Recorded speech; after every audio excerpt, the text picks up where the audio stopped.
Rotep família, mais um vídeo no canal, desde já agradecendo a vocês, todas e todos, por estarem fazendo as inscrições aí, aos novos e novas inscritos e inscritas, muito obrigado a todas e todas, irmãos e irmãs, que chegaram recentemente nesse canal, sejam todas e todos muito bem-vindos e bem-vindas.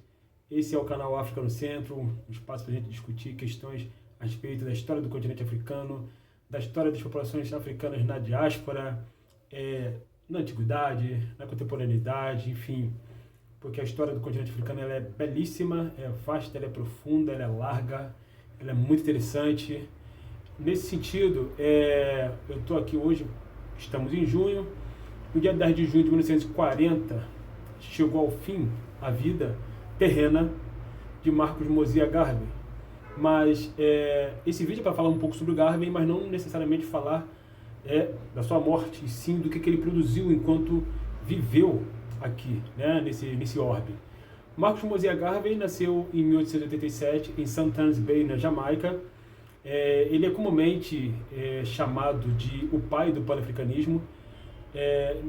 Do ponto de vista histórico, isso não corresponde à verdade, porque Marcos Mosiah Garvey nasceu em 1887, como a gente falou, e Edward Wilmot Blyden, ele publicou a sua primeira obra, Islamismo, Cristianismo e Raça Negra, exatamente em 1887.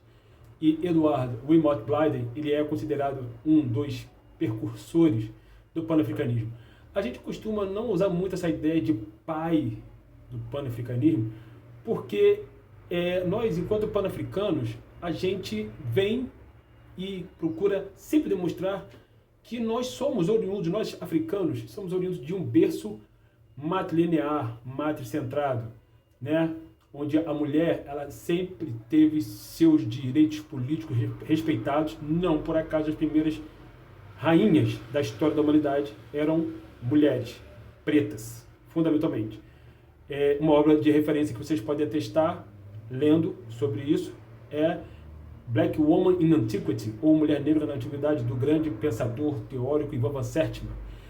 Mas a gente não está aqui para falar do Ivan Van Sertima, mas sim de Marcos Mosiah Garvey. Garvey, como eu falei, né, ele nasceu no século XIX na Jamaica, muito cedo, né, ainda na adolescência, ele teve contato com o racismo quando ele foi impedido de manter relações, né, de amizade com uma grande amiga sua, que era uma menina branca, e o seu pai, né, o pai dela, da menina, ele impediu a menina de brincar com Garvey, de manter relações de contato com ele, relações de amizade com ele, exatamente por ele ser negro e ela ser uma menina branca. Foi o primeiro impacto do racismo que Garvey sentiu. E posteriormente a isso, ele vindo de uma família onde tem um pai, onde o pai dele era um leitor voraz de livros, Garvey também se tornou um leitor voraz de livros, assim como seu pai, e lia muito, né? Na sua adolescência, na sua infância, ele lia muito.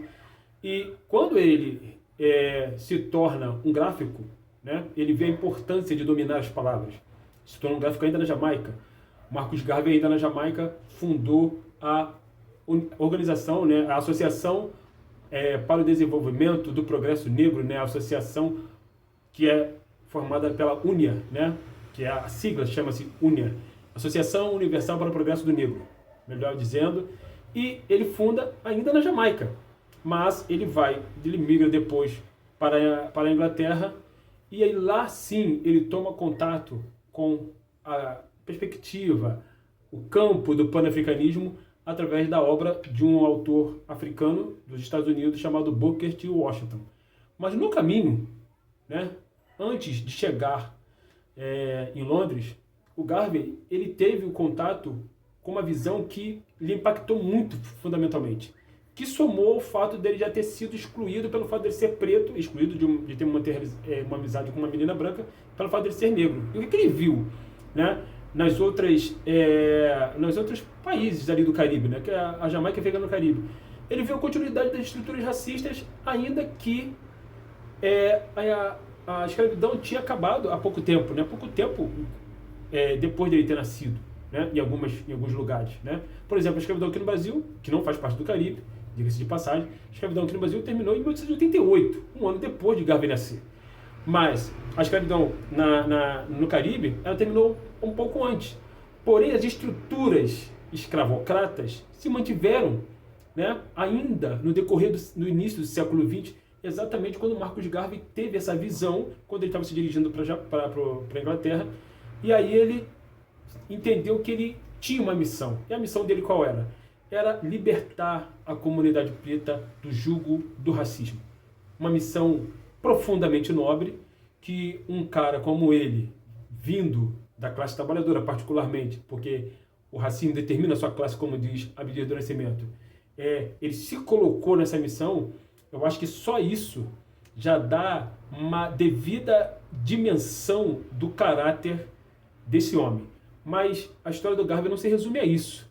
Ele não só pensou em fazer algo, ele fez algo de fato. Aliás, ele fez muito mais do que apenas algo de fato.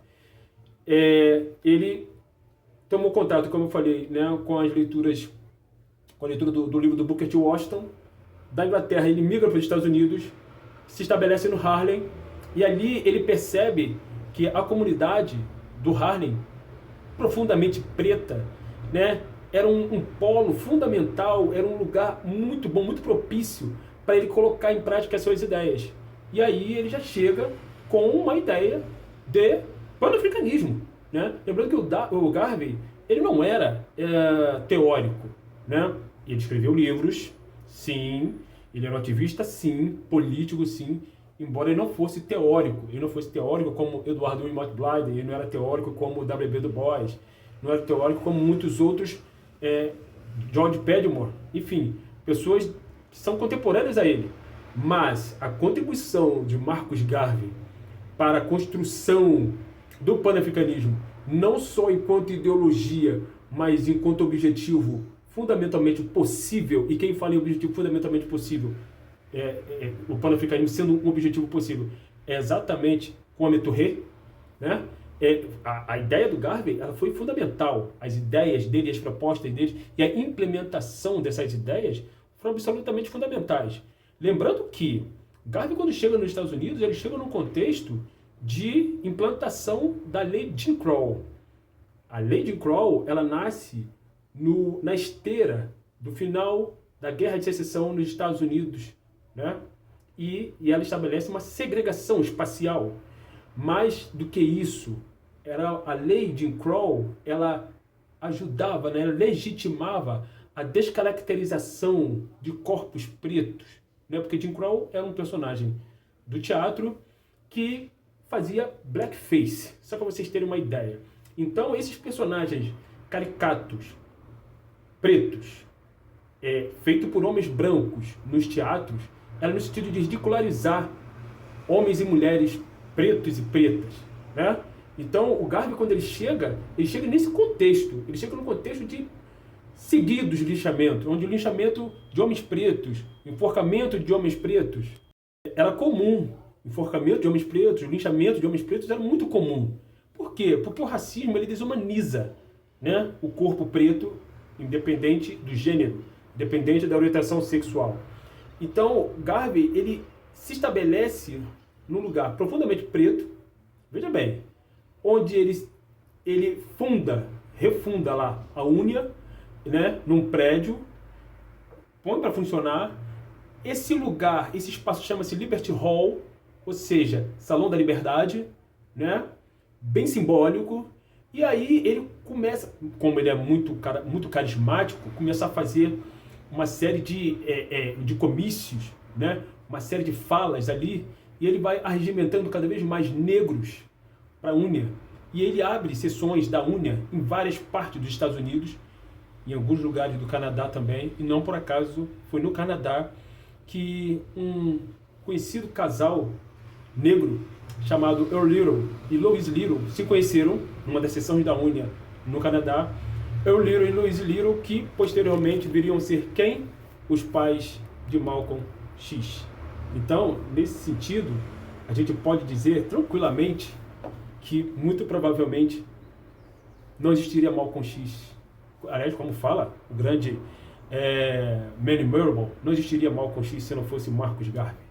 Muito provavelmente, né? Porque Garvey, ele instrui, ele orienta, né, os seus seguidores a conscientizá-los a conscientizar a comunidade preta da nossa beleza, nesse sentido, nessa beleza física. Nesse sentido, Garvey está na raiz do movimento Black Power, encabeçado por esse senhor aqui, que é exatamente Kwame Ture, movimento Black Power, que é exatamente, né, tem 50 anos, tem um pouco mais de 50 anos. Então, as propostas do Garvey foram fundamentais no processo de descolonização da nossa psique, né, da nossa visão de mundo, do nosso entendimento enquanto negros, enquanto fundamentalmente africanos em diáspora. Porque é isso que o panafricanismo prega, que nós somos africanos em diáspora. Nós não somos afro-americanos, afro-brasileiros, afro-cubanos, somos africanos em diáspora. E o Garvey, ele falava muito isso, que nós somos africanos em diáspora, que deveríamos voltar para a África. Só que esse retorno à África, que Garvey propunha, fundamentalmente é preciso entender isso, que não era um retorno necessariamente físico, embora ele tenha criado a Black Star Line, que era uma empresa de navios que tinha por objetivo fazer com que negros dos Estados Unidos retornassem para o continente africano para regenerar o continente africano e estabelecer lá uma pátria africana. Não, necessariamente o retorno ao continente africano se daria também no campo filosófico, cosmogônico, intelectual, cultural, antropológico, político, né? Porque nós temos uma história, a história africana ela é antiquíssima. Garvey cria uma bandeira, a bandeira do panafricanismo, são as cores verde, vermelha e preta, né? Porque verde falando da fauna, o vermelho da cor do nosso sangue, o preto da cor da nossa pele, né? Ainda tem um amarelo ali também, né? Que são as cores, né? Que eles escrevem em amarelo, algumas frases ali, que diz respeito à questão do ouro, da riqueza do continente africano. E Garvey, ele foi o cara que muito provavelmente inspirou o movimento Rastafari, porque Garvey ele falava, né? Ele foi uma espécie de, para a galera do movimento Rastafari, ele foi uma espécie de profeta, que teria dito que Haile Selassie, né, iria aparecer, algo nesse sentido. E quem fundamentalmente encabeçou o movimento Rastafari foi esse sujeito aqui, Bob Marley. Vocês estão vendo aqui as cores do panafricanismo, né? Curiosamente. Então, o legado do Garvey, ele é muito importante, família, para a gente conhecer, ler bastante sobre esse cara que fundou um jornal chamado The Negro World, o Mundo Negro, onde você tinha ali uma seção só de mulheres que era de responsabilidade da sua segunda esposa, que ele casou 2 vezes, né? Casou, curiosamente, com 2 mulheres com o mesmo nome, M. Ashwood, a primeira, e M. Jacks Garvey, a segunda, que era responsável por coordenar a seção, continha a seção de mulheres, né? Que tinha texto de mulheres, e a M. Jacks, né? Ela coordenava essa seção do jornal do Garvey, né? Ou seja, Garvey dando poder para a mulher preta, fundamentalmente. Porque Garvey, lembrando, Garvey era pan-africano, né? Ele se construiu enquanto pan-africano, e o pan-africanismo, ele tem, por excelência, a proposta de trazer a contribuição das mulheres pretas, né, para o processo civilizatório do continente africano e das diásporas africanas. Não por acaso, repetindo, as primeiras rainhas da história eram negras. E foram as mulheres negras que possibilitaram, fundamentalmente, né, que as primeiras civilizações surgissem no continente africano e na diáspora, onde tem hoje o Irã, Iraque. Ali tinham civilizações pretas, porque as mulheres, conforme explica Cheikh Anta Diop, né, as mulheres foram as primeiras a desenvolver a agricultura, e a prática da agricultura foi fundamentalmente o que possibilitou que as populações africanas se fixassem nos determinados lugares e a partir daí criassem civilizações. Então, o que o Garvey estava fazendo ali, né, era exatamente restaurando a visão de mundo africana, dando poder para a mulher preta, fundamentalmente. Garvey cometeu erros? Sim, cometeu erros, lógico. Um de seus erros foi, por exemplo, se aproximar da Ku Klux Klan, porque Garvey, pasmem, né, infelizmente, ele cometeu esse erro gravíssimo, que inclusive foi fruto de uma série de ataques dos seus detratores pretos, entre eles W.B. Du Bois, por exemplo, né? Então, Garvey se aproximou do líder da Ku Klux Klan, porque Garvey se entendia como o presidente africano. Ele já se entendia dessa forma, né, que ele era o presidente africano. E ele achava que o líder da Ku Klux Klan era o líder dos Estados Unidos, era o presidente, era o responsável, né, pela gestão política dos Estados Unidos da América naquele momento ali, e que tinha, fundamentalmente, as mesmas ideias que ele. A Ku Klux Klan queria um país só de brancos, e Garvey queria um país só para os pretos, África para os africanos. Ele queria ou criar uma nação negra dentro dos Estados Unidos, ou que todos os pretos dos Estados Unidos voltassem para o continente africano. E aí eles, infelizmente, o Garvey cometeu esse equívoco, chamou gente da Ku Klux Klan para falar num dos seus comícios, né? O que foi alvo, obviamente, de uma série de críticas, e aí, logicamente, nós temos que fazer essa crítica, porque se a gente está lutando contra os racistas, a gente não pode chamar os racistas para falar, né, na nossa organização. Lógico. E a Ku Klux Klan, repetindo, ela existe, assim como a UNIA também existe, né? Ela é uma entidade racista, cujo único objetivo é matar pretos e pretas, independente da classe, independente do gênero, independente da orientação sexual, da orientação política, da orientação ideológica, independente do que for. Porque a Ku Klux Klan é fundamentalmente uma organização racista. E é esse, em última instância, né, o objetivo do racismo. Eliminar o corpo preto da sociedade, fundamentalmente. Né? Então, Garvey, ele cometeu erros e ele tinha o hábito de andar fardado, o que também não é bom, né, do ponto de vista não só da estética, mas do ponto de vista político, né? Porque aquilo ali tinha um simbolismo, né? Tinha um quê de questões militares. Isso não é bom, né, família? Então, família, lembrando, Marcus Garvey completou mais um aniversário, vamos dizer assim, de desaparecimento. Continuem curtindo nossos vídeos, continuem compartilhando nossos vídeos, continuem fazendo as inscrições. Vamos conhecer, saber, reverenciar e sempre estudar as produções, as contribuições de Marcus Mosiah Garvey. Hotep, África no Centro.